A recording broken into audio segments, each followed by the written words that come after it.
amor inmerecido. Aleluya.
Gracias, Señor, por este día. Digno eres tú, Señor. Digno de toda gloria, digno de toda honra, digno de toda alabanza, Señor. Padre de la gloria, te damos gracias por este día, Señor. Gracias por tu infinito amor, por tu bondad, por tu misericordia, Señor, porque tú no nos abandonas, Señor. Te ponemos en tus manos este servicio, que sea para ti, Señor, para la honra y la gloria de tu nombre, Señor. Que el que va a traer tu palabra, Señor, seas tú hablando a través de mi hermano, Señor. Y que esa palabra la pongamos por obra, Señor. Porque solamente tú conoces cada uno de nuestros corazones, Señor. Tu palabra dice: clama a mí y yo te responderé y te enseñaré cosas grandes y ocultas que tú no conoces. Estamos a ti, Señor, clamando, Señor. Clamando por este país, Señor. Este país donde tú nos has traído, Señor. Gracias por las oportunidades que tú nos has dado a cada uno de mis hermanos, Señor, individualmente. Te pedimos, Señor, por el presidente, que tú le des sabiduría, Señor. Esa sabiduría que viene de ti, Señor. Porque solo tú conoces su corazón, Señor. Que todo, Señor, lo que vaya a realizar seas tú dirigiéndolo, Señor. Todos los que trabajan con él, Señor, también seas tú bendiciendo, Señor, los policías. Te pedimos, Señor, por cada una de las familias que están aquí, Señor, que tú las bendigas, Señor, que tú las guardes, que tú las proteges, Señor. Tu palabra dice que el que habita al abrigo del Altísimo morará bajo la sombra del Omnipotente. Tenemos que tener, Señor, esa claridad de que cuando estamos bajo tu sombra, no importa lo que venga, Señor, porque tú nos vas a cuidar, tú nos vas a proteger y tú nos vas a librar de todo peligro, Señor. Gracias te damos por este día, Señor, y la honra y la gloria es para ti, Señor. Y todo te lo pedimos, Señor, en el nombre poderoso, que es sobre todo nombre de tu Hijo Jesús. Amén. Hermanos, buenos días otra vez. Es como siempre un privilegio muy grande el poder compartir las Escrituras con ustedes en esta mañana, ya que nuestra pastora está con unos días de descanso. Y en esta mañana, hermanos, vamos a estar compartiendo un versículo bíblico que lo mencionamos con mucha frecuencia, muy aparte de Juan 3:16. Este versículo está en el libro de Gálatas, el capítulo 2, el versículo 20. Y vamos a orar antes de comenzar esta disertación. Okay, Padre, en el nombre de Jesús te damos gracias en esta mañana por la abundancia de tus misericordias y tus bondades para con nosotros. Bendito Dios, agradecido estamos por todos tus beneficios y tus bondades. No las podemos contar ni enumerar, bendito Dios. Pero sí somos conscientes de que en esta mañana y en este nuevo día, bendito Dios, por la abundancia de tu fidelidad, bendito Dios, tú vuelves una vez más a proveer para todas nuestras necesidades. Y agradecidos infinitamente estamos por ello. Y en el nombre de Jesús te pedimos, bendito Dios, que a través de tu palabra tú ministres todo nuestro ser, porque tú has establecido en tu palabra que no solo de pan vivirá el hombre. Somos más, bendito, más allá que un cuerpo físico, bendito Dios. Y en esta mañana que tu palabra, como Jesucristo dijo, que era el verdadero pan del cielo, alimenta nuestro ser de tal manera que podamos ser fortalecidos en nuestro hombre interior y cada día, bendito Dios, tú puedas manifestarte a través nuestro. De tal manera que, como dijo Pablo en el libro de Colosenses, estar escondidos detrás tuyo, no solo para ser protegidos y guardados, sino para que la figura tuya, el perfil tuyo pueda manifestarse de continuo donde quiera que vayamos. En el nombre de Jesús, Padre, oramos y te damos gracias. Amén.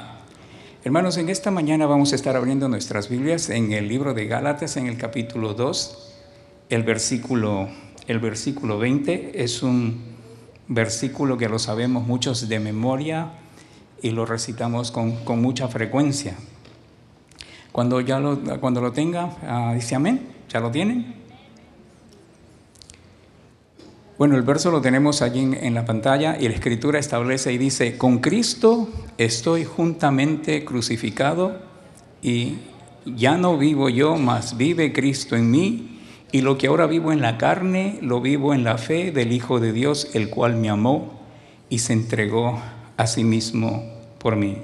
Hermanos, para que esta cita bíblica o para que Cristo viva a través de nuestras vidas, hermanos, tiene que, de acuerdo al verso, tienen que darse ciertas condiciones. Y la primera condición que vemos en ese verso, voy a pedir que lo mantengan en pantalla, es que dicha crucifixión, hermanos, va más allá de ser un acto histórico sucedido hace más de 2000 años atrás. Tiene que ser una experiencia continua, constante, al presente. Si usted se fija en el verso, hermano, el verbo dice con Cristo, no dice estuve, está en tiempo presente. Estoy ahora, hoy día domingo. Pero vamos a ver más adelante la importancia que tiene este verbo para transmitir el pensamiento paulino y lo que realmente significa estar crucificado con Cristo. La segunda condición, hermanos, que tiene que darse para que verdaderamente Cristo viva a través de nosotros es que dice, estoy crucificado con Cristo, juntamente con Cristo, dice, juntamente crucificado. Dice, con Cristo estoy juntamente crucificado. No dice la Escritura a la par de Cristo, dice con Cristo. Usted se va a dar cuenta, hermanos, que los dos individuos que fueron crucificados al lado de Jesús estaban siendo crucificados porque verdaderamente sus actos hacían de que ellos fuesen juzgados. Pero Cristo, hermano, fue crucificado para destruir el poder de la vieja naturaleza pecaminosa sobre nosotros. De manera, hermanos, que podamos vivir sin que el pecado, como dice Pablo en el libro de Romanos, se enseñoree más de nosotros. O sea, que gobierne, que tenga poder. El poder de la naturaleza pecaminosa, hermanos, en la cruz del Calvario fue crucificado. ¿Okay? Hermanos, no puede darse tal cosa de que Cristo, viva en nosotros y a través de nosotros si primero no se dan estas dos condiciones. La primera que nombré, que la crucifixión es una actitud constante y continua, que todos los días yo debo de ser consciente que al levantarme en la mañana y aun cuando duermo, yo estoy crucificado juntamente con Cristo. Y la otra, hermanos, es que si realmente queremos que Cristo se manifieste y viva a través de nosotros, hermanos, es el hecho de anhelar siempre estar crucificados. Así que en esta mañana, hermanos, como les dije hace unos minutos, quiero llamar su atención en particular sobre este verso, ya que, como les dije, con tanta frecuencia lo mencionamos nosotros, los hijos de Dios. Y a la luz de este pasaje, hermanos, en particular de Gálatas 2:20, y con la ayuda de Dios y la asistencia del Espíritu Santo, vamos a tratar de traer luz a lo que realmente Pablo quiso decir con esta afirmación: con Cristo estoy juntamente crucificado. Y para ello primero vamos a ver dentro de qué contexto Pablo dijo esta declaración, la que con Cristo estoy juntamente crucificado. En otras palabras, ¿qué dijo Pablo antes de declarar esta afirmación? ¿Qué llevó a Pablo a decir o escribir estas palabras? Con Cristo estoy juntamente crucificado. Lo segundo que vamos a hacer, hermanos, es dividir este texto de Gálatas 2:20 en dos partes. Y vamos a referirnos primeramente a la segunda parte del verso, aquella que dice, y lo que ahora vivo en la carne, lo vivo en la fe del Hijo de Dios, el cual me amó y se entregó a sí mismo por mí. Para luego tratar de entender la primera parte del verso, la que dice, con Cristo estoy juntamente crucificado. Entonces, primeramente, hermanos, vamos a ver el contexto de esta declaración. Lo que Pablo dijo antes, otra vez de decir, y perdone y valga la redundancia, otra vez, con Cristo estoy juntamente crucificado y ya no vivo yo, mas Cristo vive en mí. En esta declaración paulina, hermanos, con Cristo estoy juntamente crucificado, nace o es el resultado, hermanos, de la reprensión que Pablo hace al apóstol Pablo por el hecho de tener en un momento dado de su vida una doble vida. El pasado de Pedro, hermanos, ya en el pasado Pedro había tenido actitudes similares. ¿Se acuerda ya en los evangelios cuando Jesús dijo que iba a ser crucificado? Y Pedro le dijo, aunque sea necesario morir, yo voy a morir contigo. Y todos los discípulos dijeron lo mismo y Jesús le dice, Pedro, tú me vas a negar 3 veces. Eso no lo tiene que leer, está en el Evangelio de Mateo en el capítulo 26. Y sabe una cosa, hermanos, ocurre que a Pedro, que sigue a Jesús y es llevado al sumo sacerdote a Caifás, y Jesús es interrogado, y Pedro, la Escritura establece, lo sigue de lejos. Viene una mujer y lo reconoce, y Pedro la primera vez dice, no conozco a este hombre. La segunda vez también dice, y la tercera maldice. No solamente lo niega, sino maldice y dice que no conoce a este hombre. Y Pedro se da cuenta y se acuerda lo que Jesús había dicho. Situaciones como estas, hermanos, todos nosotros estamos en un momento dado, estamos en situaciones, no estamos ajenos a esta situación. Muchas veces nosotros nos encontramos en el mismo zapato de Pedro y muchas veces nos identificamos con Pedro. Pero, hermano, existe un gran pero. Cuando la vida, la misma vida nuestra como cristianos que somos, o la aceptación como individuos, hermanos, que somos, está determinado o gira en función de la opinión de los demás. Y esta opinión, hermanos, puede llamarse religión, cultura, filosofía, ideología, lo que usted quiera llamarle. Y esta pretende estar por encima de la verdad, entonces sí hay que ponerle cuidado. ¿Okay? Ya que solo existe un solo camino, una sola verdad y una sola vida. Y por más tarde o más temprano, hermanos, siempre al igual que Pedro, nosotros vamos a ser confrontados. En el primer caso, hermanos, como usted ve, Pedro fue confrontado con individuos. Porque Pedro, hermanos, como bien lo dijimos, manifestaba en el fondo lo que no era. Y en esta segunda oportunidad, hermanos, es confrontado por el apóstol Pablo. Y ahora sí le voy a pedir que vayamos juntos a nuestra Biblia y vamos a empezar a leer en el versículo 11. ¿Okay? Lo que estamos haciendo, hermanos, mientras usted busca el verso, y le voy a pedir que mantenga su Biblia abierta, vamos a ver el contexto de por qué Pablo dijo: con Cristo estoy juntamente crucificado. Y vamos a ver estos versos del capítulo 2 y vamos a ir verso por verso analizando hasta que lleguemos, hermanos, a la declaración que Pablo dijo. Capítulo 2, versos 11. Pero cuando Pedro vino a Antioquía, le resistí cara a cara porque era de condenar. Pues antes que viniesen algunos de parte de Jacobo, comía con los gentiles, pero después que vinieron se retraía y se apartaba porque tenía miedo.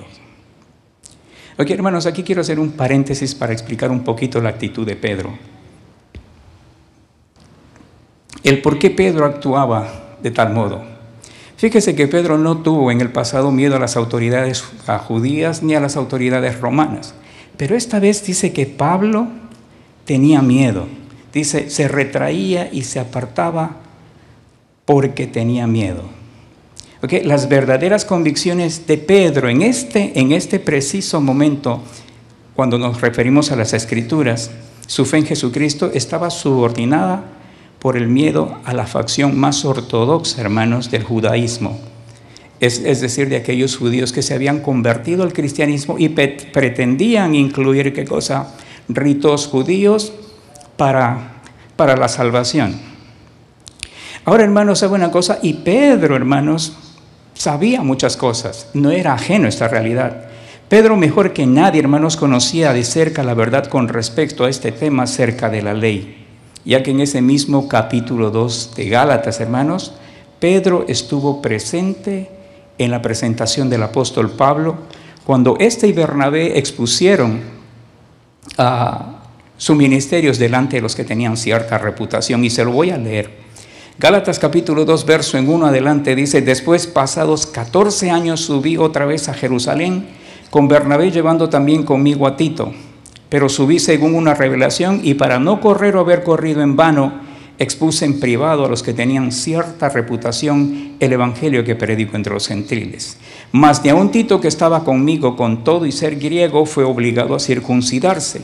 Y esto a pesar de los falsos hermanos introducidos a escondidas que entraban para espiar nuestra libertad que tenemos en Cristo Jesús para reducirnos a esclavitud. Y Pablo dice: a los cuales ni por un momento accedimos a someternos para que la verdad del evangelio permaneciese con nosotros. Hermanos, y aquí quiero volver a redundar, dice, ni por un momento accedimos a someternos para que la verdad del evangelio permaneciese con vosotros. Pero de los que tenían reputación de ser algo, lo que hayan sido en otro tiempo, nada me importa. Dios no hace acepción de personas. A mí, pues, los de reputación, o sea, está hablando de Pedro, de Jacobo, de todos los apóstoles, dice, los de reputación nada nuevo me comunicaron, antes por el contrario, como vieron que me había sido encomendado el evangelio de la incircuncisión como a Pedro el de la circuncisión, pues el que actuó en Pedro para el apostolado de la circuncisión actuó también en mí para con los gentiles. Y fíjese, hermanos, estos apóstoles no encontraron censura alguna para el mensaje que Pablo estaba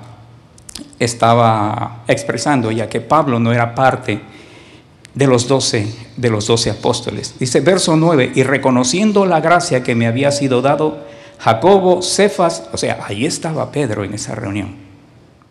Y Pablo dice, pasados 14 años, o sea, ya Pedro venía caminando con Jesucristo mucho tiempo. Dice, Jacobo, Cefas, Pedro y Juan, que eran considerados como columnas, nos dieron a mí y a Bernabé la diestra en señal de compañerismo para que nosotros fuésemos a los gentiles y ellos a la circuncisión. Y solamente este grupo, hermanos, los de que gozaban de cierta repetición, les hacen un pedido. El único pedido que les hacen es, solamente, verso 10, nos pidieron que nos acordásemos de los pobres, lo cual también procuré con diligencia hacer establecer Pablo. Hermanos, fíjese lo que dice el verso 13 ahora. Y en su simulación, busque conmigo Gálatas 2:13, ¿ok? ¿Ya lo tiene, hermanos? Gálatas 2:13.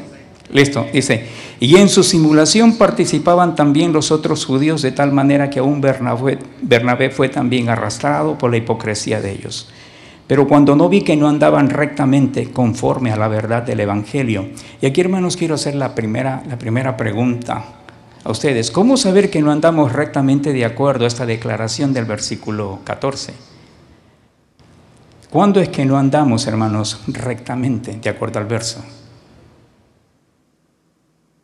De acuerdo al verso. ¿Cuándo es cuando no andamos rectamente de acuerdo al verso?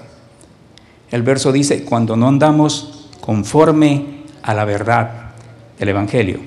¿Cómo saber entonces, hermanos, que yo no estoy caminando rectamente cuando no camino conforme a la verdad del Evangelio? Entonces, hermanos, ¿quién determina la rectitud de nuestro cotidiano vivir? La verdad del Evangelio. Ella es la que nos juzga y dictamina cuando no andamos en rectitud. La implicación de dicho verso es esta, hermanos: si hemos de andar rectamente, entonces hemos de conocer la verdad del Evangelio y vivir conforme a ella. Fíjese lo que Pablo le dice a Pedro. Dije a Pedro delante de todos, si tú siendo judío vives como los gentiles y no como judío, ¿por qué obligas a los gentiles a judaizar? Nosotros judíos de nacimiento y no pecadores entre los gentiles, sabiendo que el hombre no es justificado por las obras de la ley, sino por la fe de Jesucristo. Nosotros también hemos creído en Jesucristo para ser justificados por la fe de Cristo y no por las obras de la ley. Por cuanto por las obras de la ley nadie será justificado. Y si buscando ser justificados en Cristo también nosotros hallamos pecadores, ¿es por eso Cristo ministro de pecado? En ninguna manera. Porque si las cosas que destruí las mismas vuelvo a edificar, transgresor me hago. Porque yo por la ley soy muerto por la ley a fin de vivir para Dios. Verso 20. Con Cristo estoy juntamente crucificado y ya no vivo yo, mas vive Cristo en mí. Y lo que ahora vivo en la carne, lo vivo en la fe del Hijo de Dios, el cual me amó y se entregó a sí mismo por mí. No desecho la gracia de Dios, si por la ley fuese la justicia, entonces por demás murió Cristo. Ahora, hermanos, vamos a ver la segunda declaración. Le dije que iba a dividir. La primera declaración íbamos a analizar el contexto de lo que Pablo dijo, y ahora en esta segunda parte, hermanos, vamos a la declaración de Pablo que está en la segunda parte de Gálatas 2:20. Y lo que ahora vivo en la carne, dice esta segunda parte, lo vivo en la fe del Hijo de Dios, el cual me amó y se entregó a sí mismo por mí. La versión palabra hispanoamericana recita de esta manera: mi vida en este mundo consiste o está fundamentada o reposa en creer en el Hijo de Dios que me amó y se entregó por mí. En otras palabras, Pablo está diciendo, no vivo para llenar expectativas humanas buscando ser aprobado o ser desaprobado o ser aceptado o excluido. Vivo creyendo en el Hijo de Dios, el único que me amó y demostró su amor a través de su entrega en la cruz. Pablo estaba diciendo, vivo no de acuerdo a la opinión de los hombres o de sus filosofías, pero vivo creyendo en el Hijo de Dios. Entonces, hermanos, vamos a empezar analizar el verso y quiero hacer notar ciertas curiosidades que se dan en estos versos. La primera, hermanos, lo primero que es curioso en esto es que la amonestación que Pablo hace va dirigida, hermanos, o está dirigida no a una persona común y corriente. La amonestación va dirigida a alguien que ha estado caminando, como dice hace unos minutos, mucho tiempo con Cristo, a un apóstol. Fíjese nuevamente lo que establece la Escritura, y se lo voy a leer, no tiene que buscarlo. Gálatas 2:1 dice: después, pasados 14 años, subí otra vez a Jerusalén con Bernabé, llevando también conmigo a Tito. Habían pasado 14 años, hermanos, desde que Pablo subió a Jerusalén. Lo que este verso nos dice es que Pedro, que estaba ahí en ese concilio en Jerusalén, llevaba caminando mucho tiempo con Jesucristo. Pablo sube a Jerusalén a dar cuenta de su ministerio a los líderes de la iglesia pasados 14 años, y el apóstol Pedro ya era considerado columna o pilar de la iglesia en el liderazgo de los cristianos del primer siglo. Ahora, hermanos, cuando usted habla de una columna, arquitectónicamente hablando, se está de una estructura que soporta todo el peso de una estructura. O sea, Pedro, la Escritura lo dice, era considerado una columna. El verso 9 dice: reconociendo la gracia que me había sido dada, Jacobo, Cefas y Juan, que eran considerados como columnas, no dieron a mí y a Bernabé la diestra en señal de compañerismo, para que nosotros fuésemos a los gentiles y ellos a la circuncisión. Pedro, hermanos, de acuerdo a lo que Pablo está diciendo, no solamente era considerado una columna, pero también estaba revestido de autoridad dentro del liderazgo de la iglesia del primer siglo. No solo para aprobar o desaprobar el mensaje de Pablo, sino para direccionar su ministerio. ¿Qué le dijeron a Pablo? Que ellos debían ir hacia los gentiles. Y no solamente, hermanos, hablando de dónde debía predicar, pero también direccionar su labor social, lo que debían tener en mente con frecuencia, que se acordasen de los pobres. De ese tipo de autoridad, hermanos, el apóstol Pedro estaba revestido. Y voy a regresar al verso 6, dice: pero de los que tenían reputación de ser algo, lo que hayan sido en otro tiempo, nada me importa, dice Pablo. Dios no hace acepción de personas. A mí, pues, los de reputación, nada nuevo me comunicaron. Antes, por el contrario, como vieron que me había sido encomendado el evangelio de la incircuncisión como al Pedro de la circuncisión, pues el que actuó en Pedro para con el apostolado de la circuncisión, actuó también en mí para con los gentiles. Hermanos, lo segundo que quiero dejar notar es, hermanos, que nadie o ningún individuo y ninguno de nosotros, por más que haya conocido a Cristo, aún teniendo una relación prolongada y cercana a Él, y aún teniendo un llamado en un ministerio, está exento, hermanos, o libre de atravesar en un momento dado de su vida una situación como tal.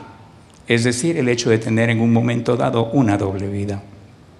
Tercero, lo curioso de esta amonestación es que detalles tan sencillos, hermanos, del cotidiano vivir, como el hecho de convivir con otros y compartir los alimentos, revelan muchas veces de lo que en el fondo realmente estamos hechos.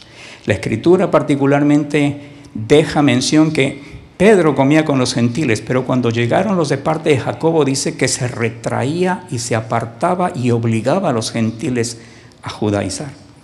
Lo cuarto, hermanos, curioso es que detalles tan sencillos en nuestro cotidiano vivir, como el hecho de compartir con otros y comer al lado de otros, puede tener una influencia positiva o también una influencia nada buena sobre aquellos que nos rodean o lideramos, sin importar rangos ministeriales. La Escritura establece, hermanos, dice que aún Bernabé fue arrastrado por la hipocresía de ellos. Fíjese que la Escritura no dice por la hipocresía de Pedro, pero por la hipocresía de ellos. El liderazgo de Pedro en este momento deja de ser una influencia para bien, pero para mal en su entorno. Ellos está en plural, es decir, más de uno. ¿Cuántos? La Escritura no lo menciona, pero sí habla en plural. Ahora, hermanos, de acuerdo a las Escrituras, quiero coger y establecer primero lo que significa no estar crucificado con Cristo, para luego coger las palabras de Pablo y establecer lo que sí realmente es estar crucificado con Cristo. Ok, Vamos a ver entonces, hermanos, y digo esto porque nosotros, hermanos, como dije al principio, no estamos llamados a llenar expectativas humanas. Y cuando digo expectativas humanas, puede que aún nuestro cristianismo se convierta en una religión, como en el caso, por ejemplo, de los cristianos judaizantes. Aún nuestra cultura, nuestra filosofía o nuestra ideología, ninguna de ellas, hermanos, pueden estar por encima de la verdad o la persona de Cristo. ¿Okay? Cuando pretendemos, hermanos, vivir para agradar a otros y no realmente a Cristo. De acuerdo entonces a estos primeros versos, vamos a ver lo que la Escritura refleja a través de la persona del apóstol Pedro, lo que realmente no es estar crucificado con Cristo. Como les dije en unos minutos, para luego, a través de la declaración de Pablo, establecer lo que sí significa estar crucificado con Cristo. Vamos a ver entonces, y ahora sí, hermanos, vamos a seguir verso por verso en nuestras Biblias. No estar crucificado con Cristo, de acuerdo a la declaración del apóstol Pablo, hermanos, en estos versos leídos, es tener una vida doble. ¿Qué es tener una doble vida o una vida doble, hermanos? ¿Okay? De acuerdo a estos versos, lo primero que vamos a encontrar es tener o llevar una vida reprochable. Verso 11, hermanos, del libro de Gálatas. Pero cuando Pedro vine a Antioquía, le resistí cara a cara porque era de condenar. En la versión 2, Dios habla hoy, el verso establece, pero cuando Cefas fue a la ciudad de Antioquía, lo reprendí en su propia cara porque lo que estaba haciendo era condenable. La Nueva Biblia de las Américas dice digno de ser censurado. La Nueva Traducción Viviente establece estaba muy equivocado en lo que hacía. Y en la Reina Valera actualizada dice porque era reprensible. O sea, ¿qué es tener una vida doble, hermanos? Primero, ¿qué cosa es? Es tener una vida reprochable. Segundo, hermanos, ¿qué es tener una doble vida? De acuerdo a estos versos, es vivir una vida de apariencia. Verso 12. Pues antes que viniesen algunos de parte de Jacobo, comía con los gentiles, pero después que vinieron se retraía y se apartaba porque tenía miedo de los de la circuncisión. Vivir de apariencias, hermanos, ya sea por el hecho de obtener el favor de otros, ya sea de los líderes o individuos. En este caso, el grupo que influenciaba la vida de Pedro, al extremo que llegó a tener miedo, hermanos, era el grupo de Jacobo, el hermano de Jesús. O ya sea por el hecho de agradar a otros, no hacerles sentir mal o incomodarlos. O ya sea por el hecho de tener miedo a miembros de la misma facción de un grupo. En este caso, como les dije, ¿no? El grupo de Jacobo. Es decir, que tienen mayor peso y relevancia la opinión de este grupo sobre la verdad que yo profeso. Que vivo el día a día del qué dirán, tratando de agradar y llenar expectativas de individuos, dejando de lado aquello que en el fondo yo conozco y sé. Y lo digo esto porque Pedro, hermanos, de acuerdo a los versos, ya llevaba un buen rato caminando con Jesús y sabía lo que Jesús esperaba de él. Gálatas 1:10, en este mismo libro Pablo establece y dice, pues busco ahora el favor de los hombres o el de Dios, o trato de agradar a los hombres, pues si todavía agradara a los hombres, no sería siervo de Cristo. Explicaré un poquitín más adelante, hermanos, lo que realmente significa agradar a los hombres. ¿Que hemos de agradar a los hombres? Pablo dice que sí, pero ¿dónde tiene su punto límite? ¿Hasta cuándo yo debo agradar a los hombres? Eso tenemos que aclararlo un poquito más adelante. ¿Qué es tener una vida doble, hermanos, de acuerdo a estos versos? Lo tercero que establece la Escritura es vivir una vida simulada. Y este estilo de vida la Escritura la define como hipocresía. Verso 13. Y en su simulación participaban también los otros judíos, de tal manera que aún Bernabé fue también arrastrado por la hipocresía de ellos. La vida simulada, hermanos, es nada más y nada menos que ser hipócrita. ¿Cómo define la hipocresía el idioma griego, hermanos? Esta palabra en el tiempo de Grecia, hermanos, se refería a la actuación en el teatro. Un hipócrita, hermanos, era un actor, alguien que interpretaba un papel. Con el tiempo, el término adquirió la connotación de fingimiento de cualidades o sentimientos contrarios a los que realmente se tienen. En esencia, la hipocresía es la falsedad en la conducta o en las palabras, donde se muestra una imagen que no coincide con la realidad. ¿Okay? En la antigua Grecia, hermanos, el actor utilizaba máscaras y recursos para amplificar sus voces y representar diferentes personajes, lo que implicaba un tipo de fingimiento. Pablo dice aquí que aún Bernabé fue arrastrado. Fíjese la expresión que utiliza, ni siquiera dice convencido, fue arrastrado por la hipocresía de ellos. Okay, con el tiempo, hermanos, esta palabra ha evolucionado en su significado. El término pasó a referirse al actor, al individuo que finge o simula, mostrando una imagen que no corresponde a su verdadera naturaleza. Se relaciona con la inconsistencia entre lo que se piensa y lo que se dice o se hace, con el objetivo de engañar o proyectar una imagen favorable. La hipocresía, hermanos, se considera un antivalor hoy en nuestros días, porque es una forma de engaño y de falsedad. En resumen, hermanos, la palabra hipocresía tiene sus raíces en el teatro griego, donde el hipócrita era el actor que interpretaba un papel, pero con el tiempo el término adquirió una connotación negativa para describir a aquellos que fingen ser algo que en el fondo no lo son. ¿Qué es tener una doble vida de acuerdo a estos versos, hermanos? Cuarto, es vivir una vida que refleja y modela un mal ejemplo. Verso 13. Dice, y en su simulación participaban también los otros judíos, de tal manera que aún Bernabé fue también arrastrado por la hipocresía de ellos. Se da cuenta, llegó Pedro y en la simulación de Pedro, como era el líder, arrastró un grupo y también con ellos se fue Bernabé. Fíjese la norma que Pablo tenía para consigo mismo en su vida. Pablo tenía como norma de vida, hermanos, como establece 1 Corintios 11:1, no lo busques, se lo voy a leer. Dice, ser un modelo digno de seguir o imitar. Pablo decía, sed imitadores de mí, así como yo de Cristo. Pero también Pablo tenía una norma, hermanos, ser un modelo que buscaba no ser de tropiezo a nadie.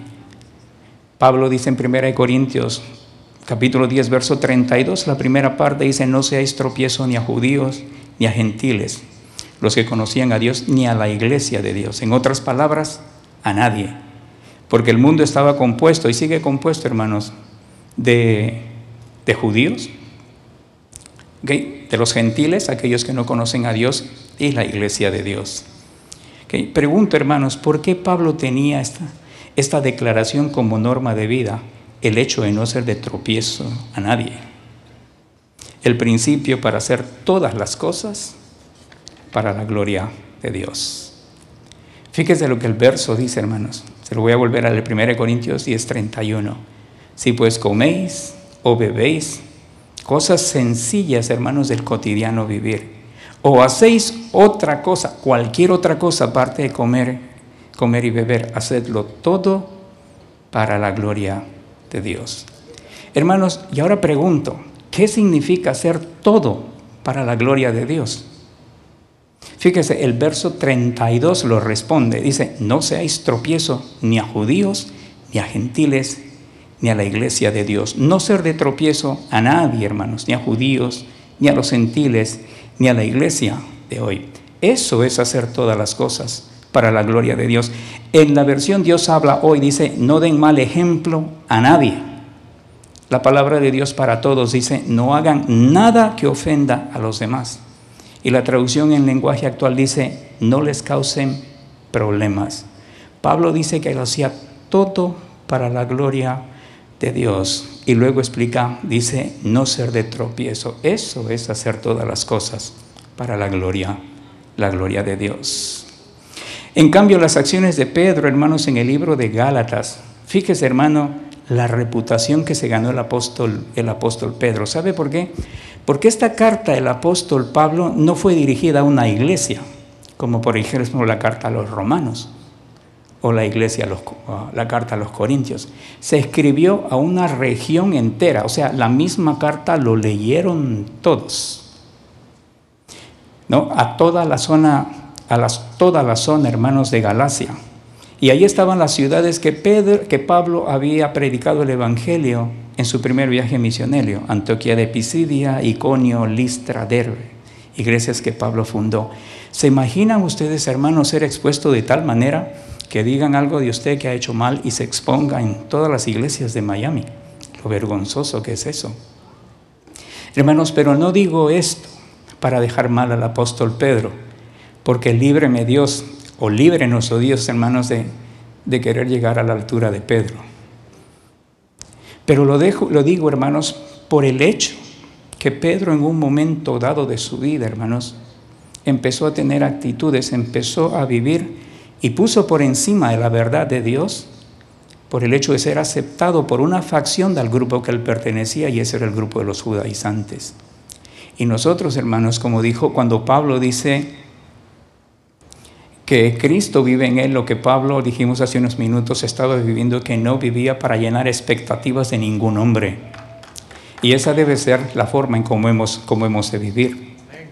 Que ser un modelo, hermanos, que no busca de ser tropiezo a nadie. Las acciones de Pedro en el libro de Gálatas no solo trajo como consecuencia un llamado de atención cara a cara con Pablo, sino también delante de todos, por la influencia mala que tuvo para con otros y aún el mismo Bernabé. Pregunto, hermanos, ¿qué busca realmente aquel que hace todo para la gloria de Dios? Agradar a todos, dice la Escritura, verso 33, como también yo en todas las cosas agrado a todos. ¿De qué manera agradaba Pablo a todos? Dice, no procurando mi propio beneficio. ¿Cuándo sabe usted, hermanos, que está agradando a todos? Cuando usted no busca su propio beneficio, sino el de muchos. ¿Con qué objetivo? Pablo lo dice, para que sean salvos. Ojo, hermanos, aquí quiero abrir un paréntesis para aclarar lo que mencioné hace unos minutos antes, el hecho de agradar a los hombres. ¿Hasta qué punto, hermanos?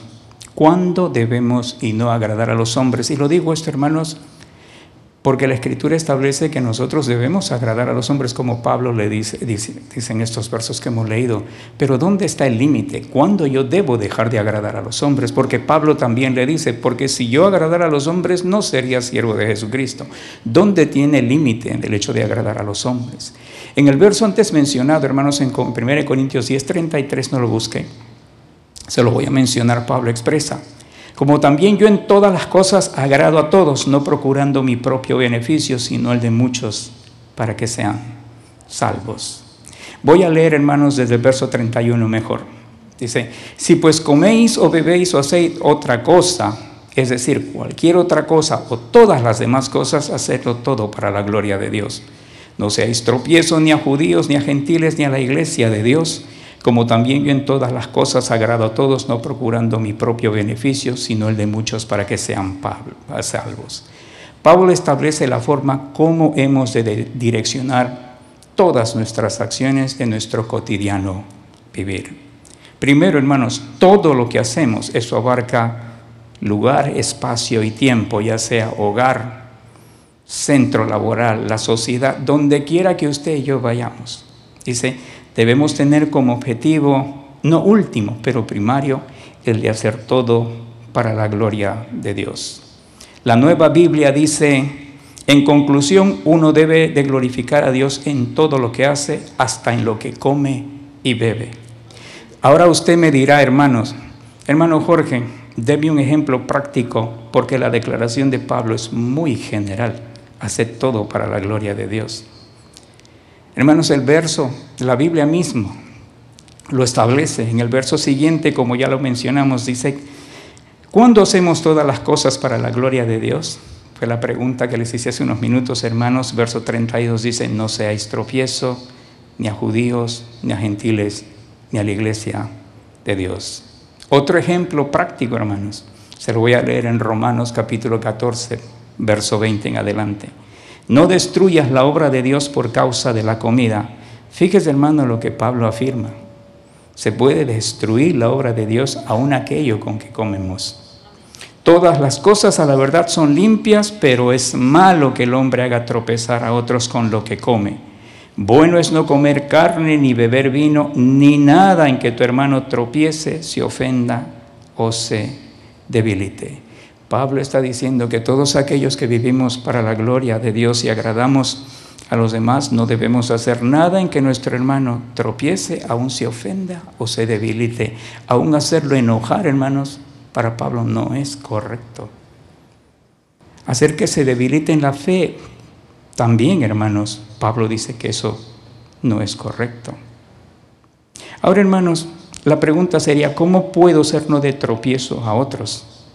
Bueno, el verso dice, como yo también en todas, no dice en unas cuantas cosas, dice en todas las cosas agrado a algunos, a los que me simpatizan, a los que son de mi entorno, a los que son de mi iglesia, del ministerio que yo profeso. No, la Escritura dice a todos. No solo en todo, pero en todo. O sea que Pablo no solamente sus acciones buscaban no ser de tropiezo a nadie, pero también todo lo que hacía. Y de acuerdo al libro de los Romanos, hermanos, Pablo dice que es malo que el hombre haga tropezar a otros. Por lo tanto, hermanos, no debemos hacer nada que haga tropezar, que ofenda o haga que nuestro hermano se enoje o se desanime. ¿Cuál fue el consejo que Jesús dio en los evangelios, hermanos? Dijo, si tú traes tu ofrenda al altar y sabes que tu hermano tiene algo contigo, fíjese, para Jesús es más importante nuestras relaciones interpersonales que la adoración misma. Nuestra adoración, hermanos, para Jesús, o sea, tiene mayor relevancia el hecho de que andemos bien con nuestro prójimo. Y Pablo dice, y cuando aún dependa de ustedes, estar en paz con todos, aún en cuanto dependa de nosotros. Hermanos, nuestras palabras y nuestras acciones deben animar, alentar y levantar a todos. Efesios 4:29 dice, ninguna palabra corrompida salga de vuestra boca, sino la que sea buena para la necesaria edificación a fin de dar gracia a los oyentes. Nuevamente, hermanos, ¿cuándo sé que mis palabras son buenas? De acuerdo al verso, cuando ellas edifican. Mis palabras dejan de ser buenas cuando dejan de edificar a otros.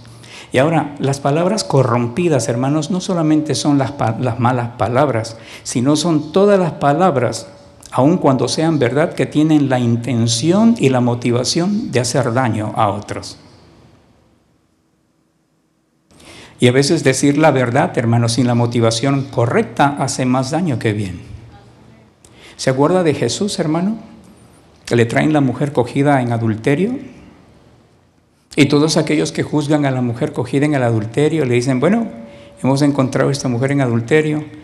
La ley de Moisés dice que debe ser apedreada. ¿Qué dices tú? Miren, hermanos, decían la verdad y estaban aplicando lo que la ley decía. No estaban mintiendo, estaban diciendo la verdad porque la mujer ni se defendía. Pero la Escritura establece que Jesús empezó a escribir en el suelo y después dice que de uno en uno se fueron marchando.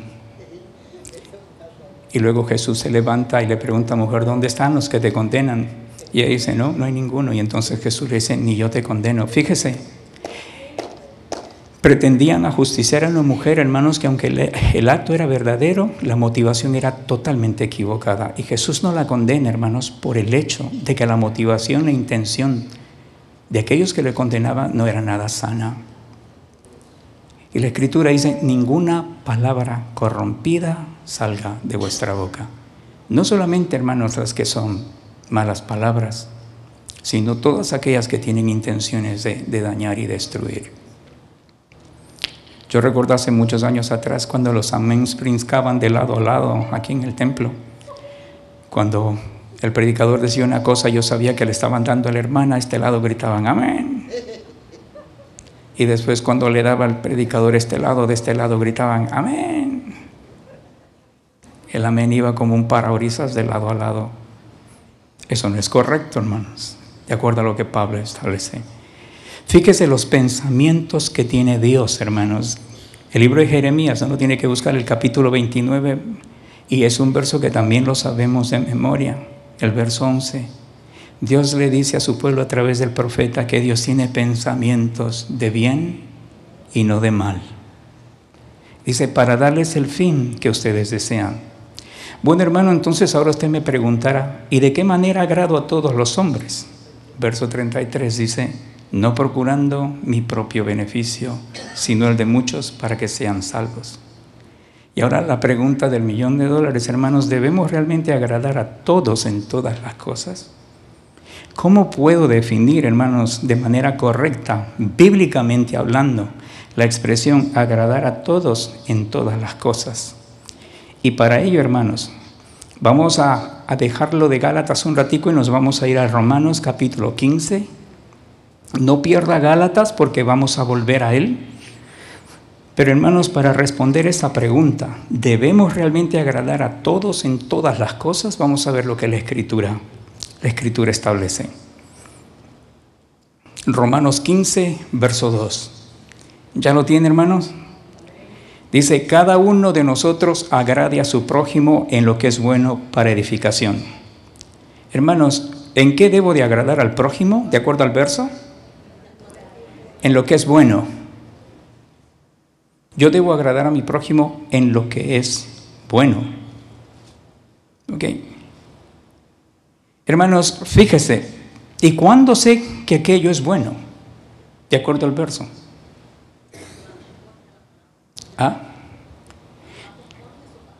Dice, otra vez vamos a leerlo, Romanos 15. Cada uno de nosotros agrade a su prójimo en lo que es bueno, para edificación, cuando aquello edifica. Cuando yo sé que aquello que qué cosa yo hago, digo es bueno, cuando edifica, el verso lo dice. Agrade a su prójimo en lo que es bueno para edificación. Fíjese que toda la Escritura, la intención última de Dios es esa. ¿Ok?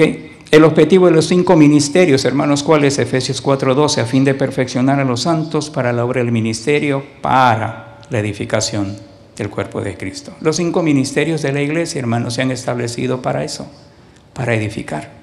Y Pablo está hablando de decir, cuando yo sé que lo que yo hago, digo es bueno, cuando lo que yo hago y digo edifica a otros. Hermanos, ¿cuál es el objetivo de los dones que Dios nos da? 1 Corintios 14:12 dice, así también vosotros, pues que anheláis dones espirituales, procurar abundar en ellos para edificación de la iglesia. Cada don, cada talento, cada recurso que Dios nos da, tiene como objetivo último eso, edificar a la iglesia. ¿Cuál es el objetivo, hermanos, como individuos que somos? Romanos 14:19 dice, así que sigamos lo que contribuye a la paz y a la mutua edificación. Entonces, hermano, sabemos que algo es bueno cuando todo lo que hacemos, ya lo dijimos, edifica a los demás. Interpretando correctamente ahora, hermanos, la expresión que Pablo dijo, a todos me he hecho de todos. Pablo dijo eso en 1 Corintios. Pero esta expresión, hermanos, no quiere decir que Pablo fue condescendiente ni permisivo con las conductas pecaminosas y erradas a quien él servía. Pero sí dejen claro lo que realmente implica estar en el Evangelio. Pablo en estos versos define lo que realmente es el Evangelio y se los voy a dar así a grosso modo porque es importante que deje estos cabos bien atados. Y se lo voy a leer, hermanos. 1 Corintios 9:19 en adelante establece y dice, por lo cual siendo libre de todos, en otras palabras, no siendo esclavo de nadie, me he hecho siervo de todos. La definición de Pablo con respecto al Evangelio, Pablo dice que no es un Evangelio si de por medio no está el servicio, el compromiso y la militancia. Lo primero que Pablo establece es el servicio voluntario. El objetivo de la servidumbre de Pablo es me es hecho siervos de todo, no siendo esclavo de nadie. No se puede vivir el Evangelio, hermanos, desligado o evadiendo o evitando este principio, el del servicio. El Evangelio se trasluce o se hace evidente a través de nuestras acciones, a través de nuestro servicio. Pablo dice, para ganar a mayor número. Me he hecho a los judíos como judíos para ganar a los judíos. A los que están sujetos a la ley, aunque yo no esté sujeto a la ley, como sujeto a la ley, para ganar a los que están sujetos a la ley. A los que están sin ley, como si yo estuviese sin ley, no estando yo sin ley de Dios, sino bajo la ley de Cristo, para ganar a los que están sin ley. Me he hecho débil a los débiles para ganar a los débiles. A todos me he hecho de todos. Y Pablo pasa a expresar ahora el compromiso férreo que debe tener esta declaración de servicio. Y esa palabra compromiso, hermanos, si usted lo busca en cualquier diccionario nuestro, usted se va a encontrar que es sinónimo de ser socio, copropietario, codueño. Por lo general, hermanos, siempre solimos mencionar de que somos copartícipes con Cristo cuando de beneficios se trata. Pero cuando se habla de deberes y responsabilidades, hermanos, se habla muy poco de ser copartícipes con Cristo. Y recuerda, hermanos, los beneficios siempre son el resultado de la responsabilidad que asumimos. Se dice allá afuera, a mayores beneficios, mayores ¿qué? Responsabilidades. El versículo 23 y dice, y esto hago por causa, debido, en razón de, a consecuencia del Evangelio. En otras palabras, Pablo tenía, ¿qué cosa? Un compromiso férreo. Pero también tenía, hermanos, una militancia interrumpida. Dice, para hacerme copartícipe. Partícipe de algo juntamente con otros.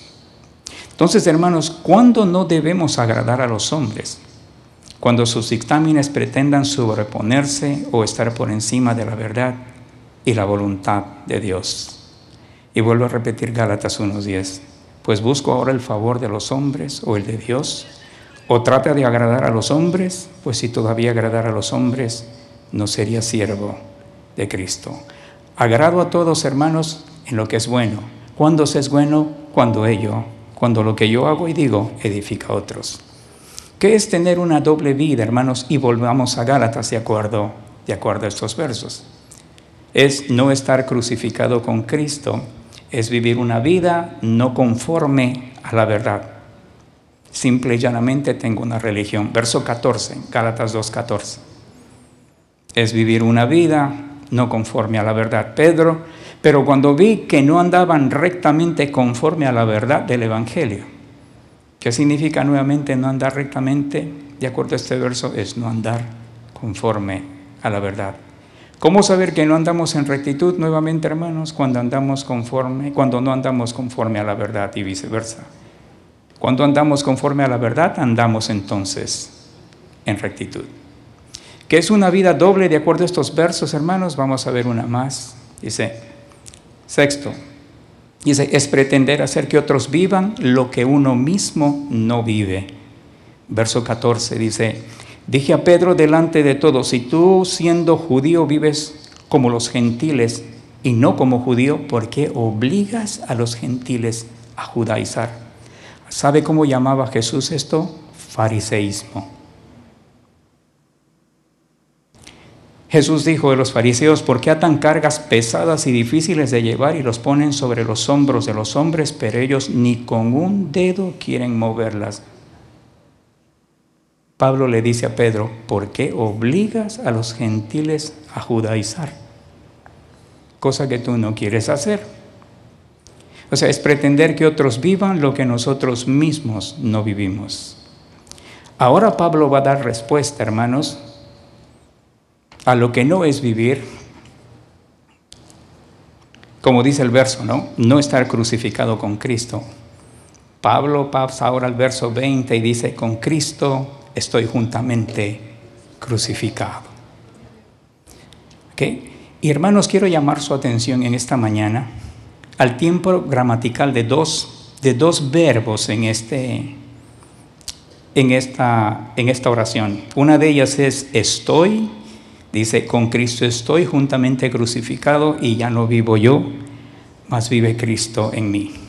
¿Okay? La primera es el verbo estoy y la segunda vive. Si usted se fija en ambos verbos, hermanos, en la versión Reina Valera de 1960, que supongo que es la mayoría de las Biblias que usted tiene, esos verbos están en tiempo presente.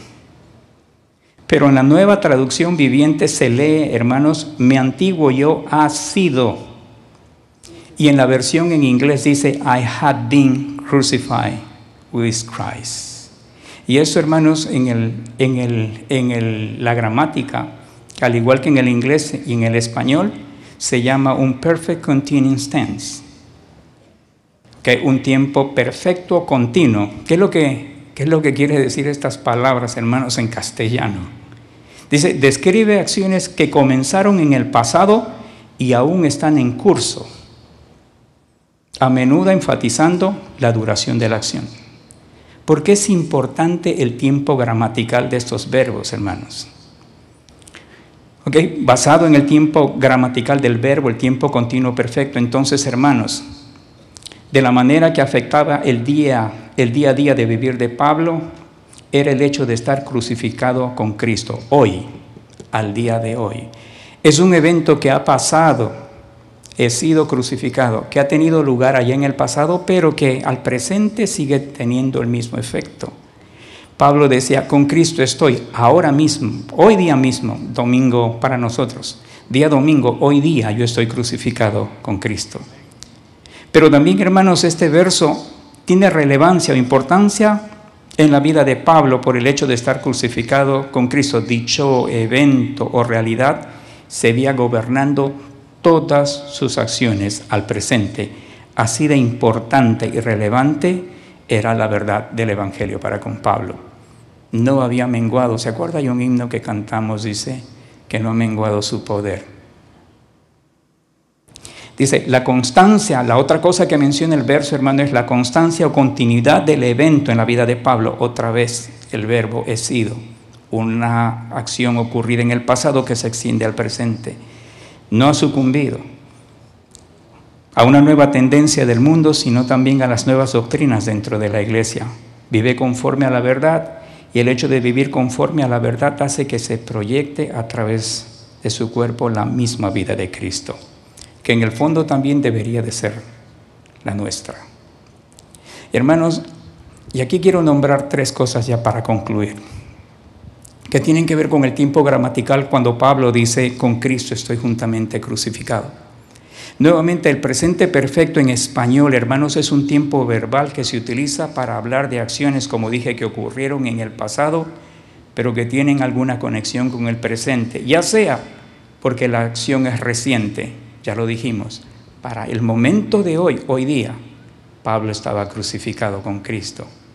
Porque sus efectos, hermanos, siguen siendo relevantes, no han perdido su importancia, ni porque el fashion, que nosotros llamamos, esa palabra fashion es una palabra griega que prácticamente se ha secuestrado para la moda, pero tiene que ver con eso, con la moda, con los tiempos. Hermanos, decía, siguen siendo fundamental y prioritaria en la vida de Pablo. Es relevante porque no se puede vivir esta vida, hermanos, fuera del Evangelio. No hay otro tipo de vida. Él no es solo el camino, es la verdad y es la única vida.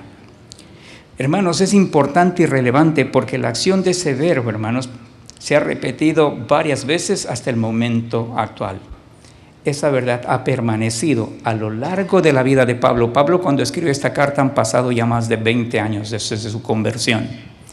Y Pablo ha mantenido desde el día en que conoció a Cristo, dándole la relevancia a su vida y dándole la constancia a lo permanente sin dejar de que ella cambie. Pablo dice, crucificado con Cristo, ya no vivo yo, sino que Cristo vive en mí. Así que vivo en este cuerpo terrenal confiando en el Hijo de Dios, quien me amó y se entregó a sí mismo por mí. ¿Cuál es la perspectiva paulina, hermanos, de la crucifixión? Porque fíjense, hemos analizado primero el verbo. Con Cristo estoy o he sido. Pablo, desde que entregó a su vida, no ha cambiado, es el mismo. Sigue siendo, ¿por qué? Porque el verbo que utiliza ha sido constante en lo que ha creído. Su verdad no ha cambiado a influenciar en la vida de Pablo.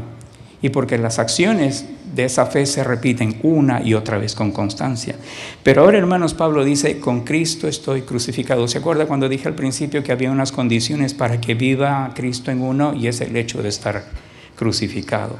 ¿Qué era la crucifixión en el tiempo de Roma, hermanos? era la muerte más cruel y lenta, y que se daba por lo general a aquellos que no eran, los más buenos en la sociedad de aquel entonces.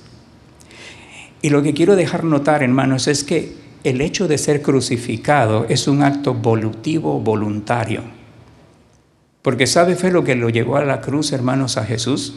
No fue la decisión de Roma, ni la decisión de los religiosos judíos que decidieron darle muerte. Juan 10:17 dice: por esto me ama el Padre, porque yo pongo mi vida para volverla a tomar. Nadie me la quita, sino que yo de mí mismo la pongo. Tengo poder para ponerla y tengo poder para volverla a tomar. Este mandamiento recibí de mi Padre. Si usted y yo, hermanos, vamos a ser crucificados con Cristo, esta misma realidad también debe ser cierta en nuestras vidas. Yo deseo, es un acto volutivo, estar crucificado. La historia de Abraham e Isaac prefiguran una entrega completa, porque se suele hablar que Dios el Padre entregó al Hijo. Pero ¿sabe una cosa, hermanos? La Escritura establece ambas cosas. ¿Se acuerda la historia de Abraham?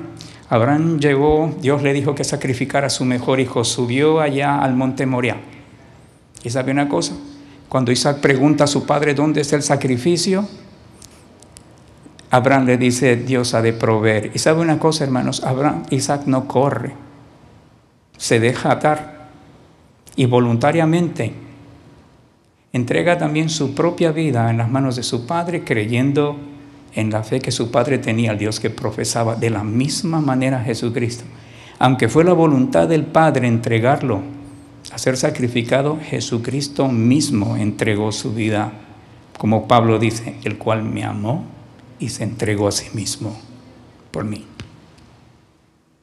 Hermanos, el estar crucificado con Cristo es estar consciente que uno vive para morir y muere para vivir. Esta es la paradoja del Evangelio. Y cuando digo paradoja, hermanos, es que suena contradictorio, ilógico, absurdo. Porque Pablo estaba diciendo: yo vivo para morir y a la misma vez estoy muriendo para vivir. Fíjense, hermanos, lo que dice el versículo 20 otra vez: con Cristo estoy juntamente crucificado, y ya no vivo yo, mas vive Cristo en mí. Y lo que ahora vivo en la carne, lo vivo, dice no dice en estos versos por la fe. Dice, lo vivo en la fe del Hijo de Dios, el cual me amó y se entregó a sí mismo por mí. Fíjese, hermanos, lo que declara el apóstol Pablo, que lo que vive en su carne lo vive en la fe. No dice en este versículo en particular que vive por la fe, vive en la fe. La palabra en, hermanos, indica generalmente una ubicación o momento dentro de un espacio. Lo que Pablo estaba diciendo, en otras palabras, es que estaba escondido en Cristo, no solo para ser guardado, protegido, pero hacer que la sola persona de Cristo sea reflejado, vista. Que su persona no se pueda vislumbrar o ver. Lo que refleja su vida es la vida misma de Cristo. Hermanos, concluyo con esto y voy a coger algo que dijo a Moody y lo voy a personalizar.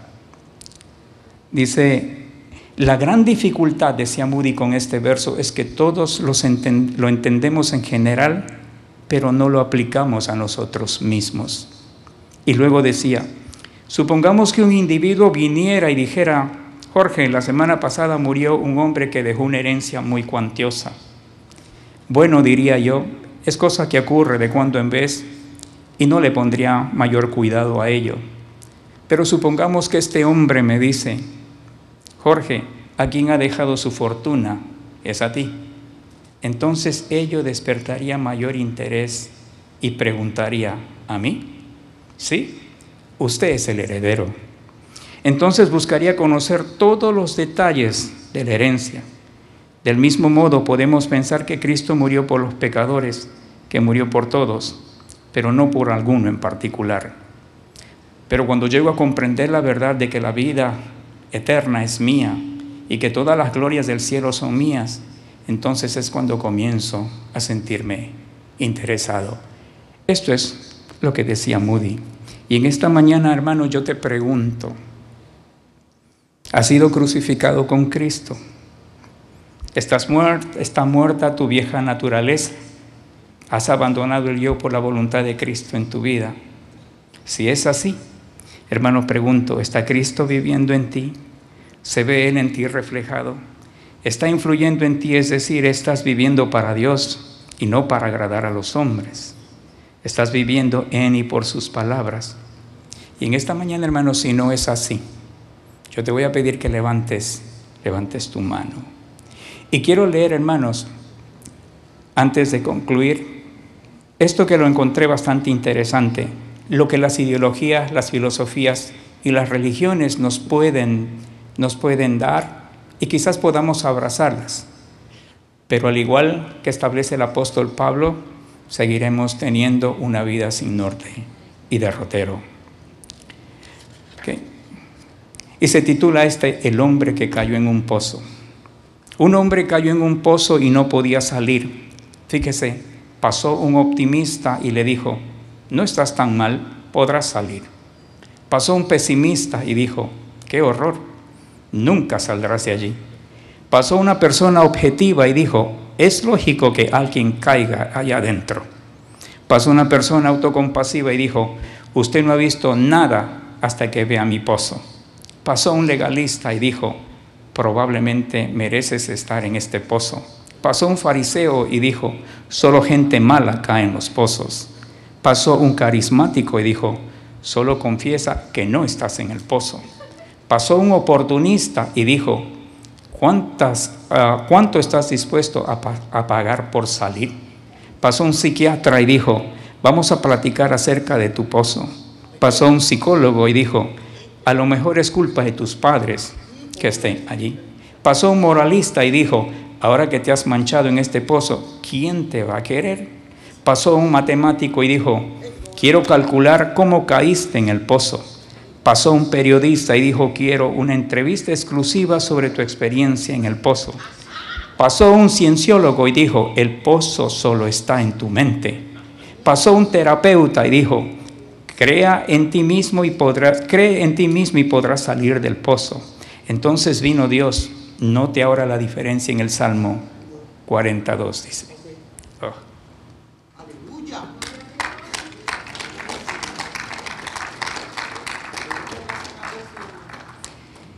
Dice, y me hizo sacar del pozo del pozo de la desesperación, del lodo cenagoso. Y esta es la parte más buena, hermanos. Puso mis pies sobre peña y enderezó mis pasos. Yo ruego en esta mañana, hermanos, una vez más que cierres tus ojos allí donde estás y te hagas una introspección, te mires a ti mismo.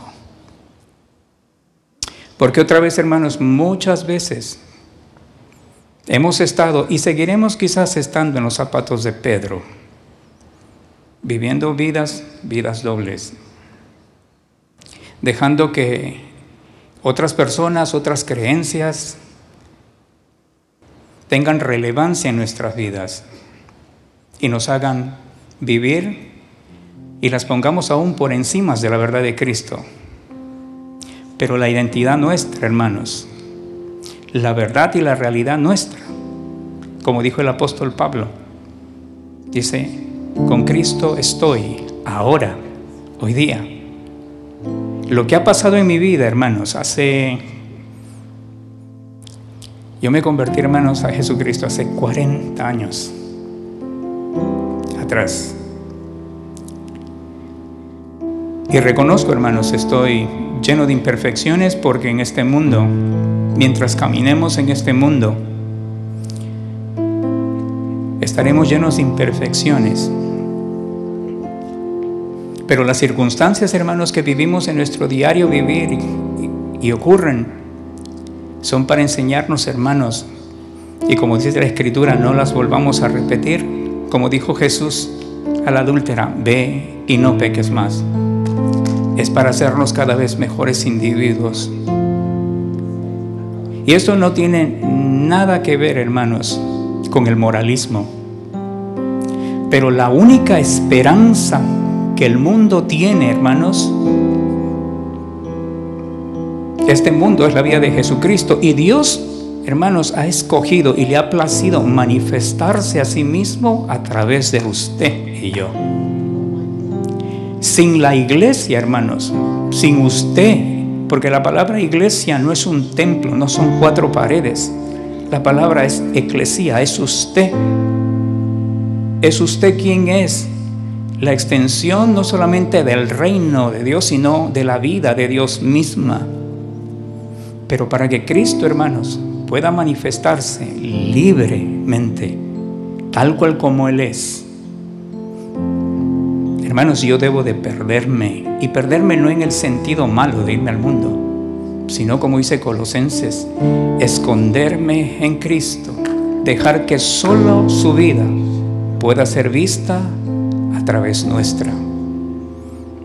Hágase una introspección en esta mañana y tome la decisión nuevamente de seguir crucificado junto a Cristo y de mejorar, hermanos, y de cambiar esas áreas en sus vidas en las que está siendo influenciadas por el tiempo.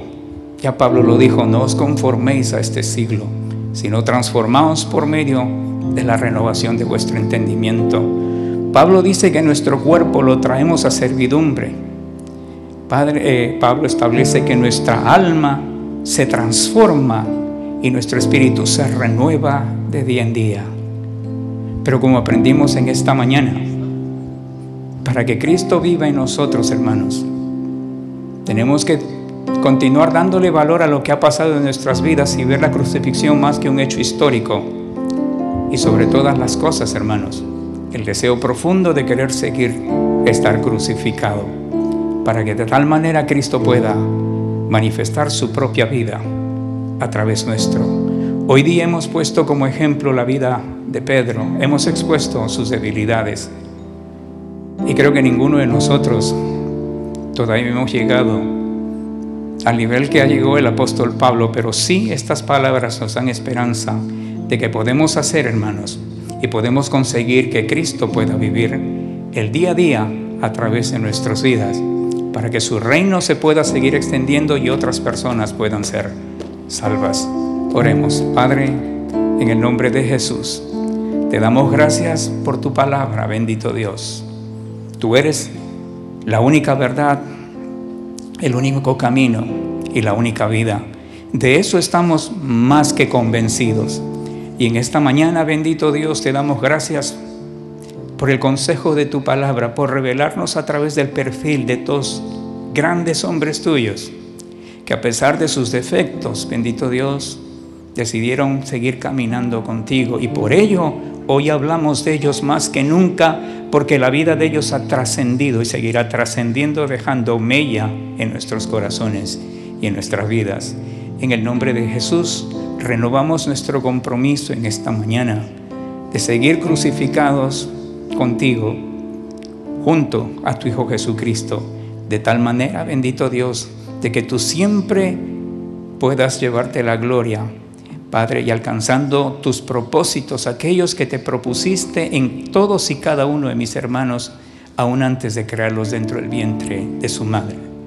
Nos vamos agradecidos en esta mañana por el consejo de tu palabra, y ayúdanos en esta nueva semana, bendito Dios, a hacer como aprendimos en esta mañana, todas las cosas para la gloria tuya.